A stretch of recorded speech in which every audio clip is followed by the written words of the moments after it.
So, you have a movie for me? Yes, sir, I do. Now, your email said this was gonna be about Pokémon? What is that? Well, it's pronounced Pokemon. Oh, okay, and what the heck is that? You've never heard of Pokemon? No, never heard of it, but I imagine you're gonna explain that in the movie for people like me? No. Oh, you're not? Yeah, no, we're just gonna dive right in, because kids already know what's up. Oh, I feel bad for any parents that are gonna watch this. Oh yeah, they're definitely gonna hate this. Wow, so what is Pokémon? It's this super popular TV show and card game and video game where these Pokemon creatures battle each other. Oh yeah, sounds like a movie's the next logical product in that lineup. Exactly. So Pokemon actually means pocket monsters, and all these trainers have these little monsters in their pockets that they fight with. Oh, having a monster in your pocket is tight. Ugh. Oh, that sounded weird, didn't it? A little bit, and I should mention that these Pokemon are actually in balls, they're not just loose in your pockets. Oh, having balls is... never mind. So anyway, yeah, trainers run around and catch Pokemon and make them battle each other. I don't know if I'm into this concept, to be honest. It sounds kind of silly. You'll be able to sell a whole lot of toys if we make this. Oh, I freaking love this idea. Okay, keep going. Okay, so anyway, the main character is this guy Ash. And what's his deal? Well, he wants to be the very best, like no one ever was. Okay. And to catch them is his real test. To train them is his cause. Are you rhyming? Nope, and he'll travel across the land searching far and wide. Right. And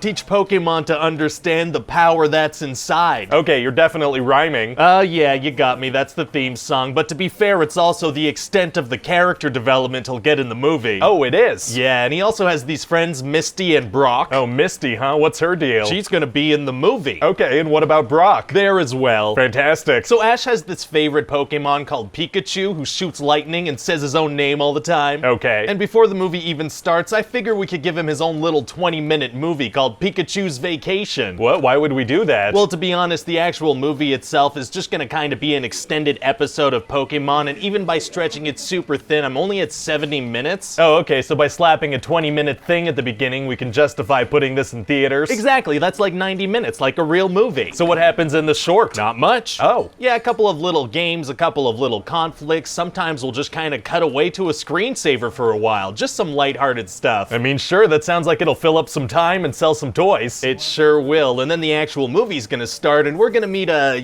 omnipotent murder clone going through a homicidal existential crisis. Oh my god, you really switched the tone there. That's jarring. Oh, whoops. Whoopsie. So anyway, yeah, these scientists made a super clone of a very rare Pokemon called Mew, and they called him Mewtwo. Okay. And the evil humans want to run tests on him, so he's like, nope, and kills them all with an explosion. Yikes. Oh, and he's a psychic too. Oh, he is? Yeah, so this way he can spout exposition the whole movie, and we don't have to spend money animating his mouth. Oh, you're a greedy little genius. I love you. So then to fill up some more time, we're gonna have another evil human try to take advantage of him, and once again he'll be like, nope, and kill him with an explosion. Doing things twice but slightly different is a good way to fill up time. Yeah, it is. In fact, I'd even say that doing things a second time but with a slight variation is a fantastic way to pad your runtime. I agree with that as well. So what else happens in the movie? Well, then we're gonna meet up with the main characters who, as I mentioned, are in this movie, and they get a mysterious invitation to a tournament on an island. Okay. But then when they get to the harbor, there's a giant storm and the ferry to the island is canceled. Oh, so what do? Well, the bad guys, Team Rocket, pretend to be Vikings and give them a ride on a boat to the island, because they want to get to the tournament too. Team Rocket? Who are they? Well, they're Jesse and James, and they have a talking Pokemon called Meowth. How come their Pokemon can talk? Unclear. Well, okay then. Anyway, Ash is gonna crack a joke about Vikings mostly living in Minnesota. Oh, is this taking place on Earth? No, technically it's taking place in Pokemon World, but I think we're really gonna want this Minnesota Vikings joke. So Minnesota technically doesn't exist? No, but I think we're gonna want this joke in there. I mean, okay, it sounds like you think it's really funny. I do think that, yes. So then what happens? Well, then the boat tips, but they manage to make it to the island along with some other super determined trainers. Okay. But then Mewtwo shows up like, guess what? I made that storm, and this whole tournament was a setup. Oh, a setup for what? Well, he wants to use the storm to wipe out life on the planet, and he wants to use their Pokemon to make an army of clones. Why does he need an army if he's wiping out the planet with a storm? Because. That works. So then he makes super clones of all their Pokemon. Oh boy. But then this little Mew comes out, and he's like, the real strength of Pokemon doesn't come from their powers, it comes from their heart. Oh, I mean, okay. And so Mewtwo is like, okay, I'll take all their abilities away using my powers and have them fight hand to hand. Sure, yeah, why not? And so all the Pokemon start fighting their clones, and all the main characters realize that fighting is bad, one by one they realize that. It's gonna take a while. Okay. And so Ash is gonna sacrifice himself because of how much he hates fighting now, and he's gonna die. I guess that makes sense and is also sad. It's super sad. So then all the Pokemon and their clones start crying. The evil super clones cry? They do, and then all the Pokemon tears bring Ash back to life. Oh, what's the thinking there? Well, I figure it's a good lesson for kids to learn, you know. If you cry hard enough, your deceased loved ones will come back to life. That's not true. Yes, it is. When I was a kid, my goldfish died, and I cried so hard that he came back to life in a plastic bag that my dad brought home after work. Kinda sounds like your dad just bought you a new goldfish. No, my tears brought him back to life. I don't know about that. Death isn't permanent, so anyway, then Mewtwo takes all his clones and pieces out because he learns that fighting's bad. Where are they going? I don't know. And so what's the moral of the story here, that fighting is bad? That's right. But it sounds like the entire basis of this property is Pokemon fighting each other. It's gonna be hard to make more stuff if that's the lesson we're learning. Actually, it's gonna be super easy. Barely an inconvenience. Oh, really? Yes, as Mewtwo's flying away, he's gonna wipe everyone's memories and send them back in time to before any of this happens. So they forget the entire movie and the lesson they learned? Exactly, so the property's safe and they can keep fighting and nobody's ever really dead if you cry enough. Well, okay then. And so yeah, that's about it. Well, great. I mean, it kind of sounds like a movie and it's gonna help us sell a lot of merchandise. Yeah, it will. I mean, we have to cash in while Pokemon is still popular. For sure, we gotta strike while the iron is hot. It's not like we can still milk this property 20 years from now.